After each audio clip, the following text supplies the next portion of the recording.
सहकारिता के कंसेप्ट को समझेंगे तो ये सवाल ही खड़े नहीं होंगे। अमूल क्या है? अमूल में गुजरात की 36 लाख माताएं बहनें सदस्य बनी, एक कोऑपरेटिव,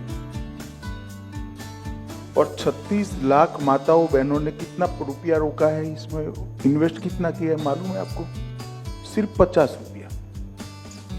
अब 36 लाख माताओं बहनों ने 50 रुपया इन्वेस्ट कर अमूल बनाई।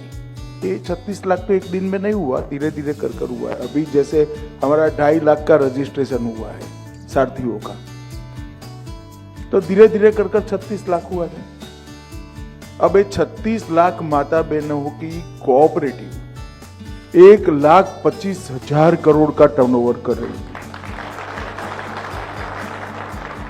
मैं गारंटी से कहता हूं, आपके घर में जो दूध का थैली आता है, या तो मदर डेयरी का दूध होगा या अमूल का होगा। बताइए आप लोग, आता है या नहीं आता है? तो 1,25,000 करोड़ में आपका भी इसमें पार्ट है। अब फर्क क्या है प्राइवेट डेयरी और कोऑपरेटिव डेयरी में? प्राइवेट डेयरी और कोऑपरेटिव डेयरी में ये फर्क है कि प्राइवेट डेयरी अगर ये 1,25,000 करोड़ का टर्नओवर करे, करती भी है कुछ डेयरियां, थोड़ा थोड़ा। अमूल जायंट है मगर 50 करोड़ 25 करोड़ का टर्न, तो उसमें पशुपालक माता के पास पशु का पालन कर दूध निकालकर डेयरी में भरती है, इसको सिर्फ एक निश्चित रकम मिल जाती है।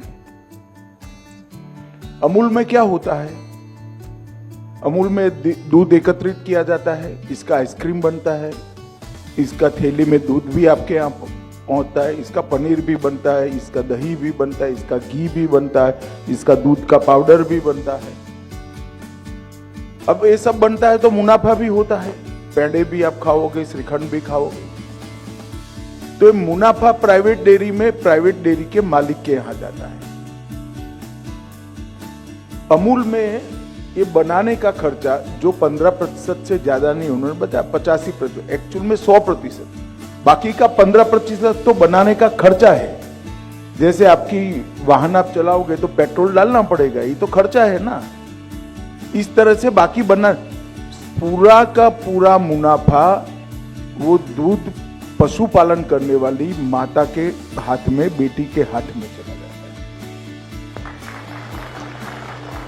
और आपको आश्चर्य होगा, मैं आग्रह करूंगा सहकारिता विभाग को कि 25 माताओं बहनों का एक लिस्ट हमारी साइट पर रखेंगी जिन्होंने एक साल में 1 करोड़ से ज्यादा रुपए का दूध डेयरी में भरा है, जिनकी कब 1 करोड़ से ज्यादा है।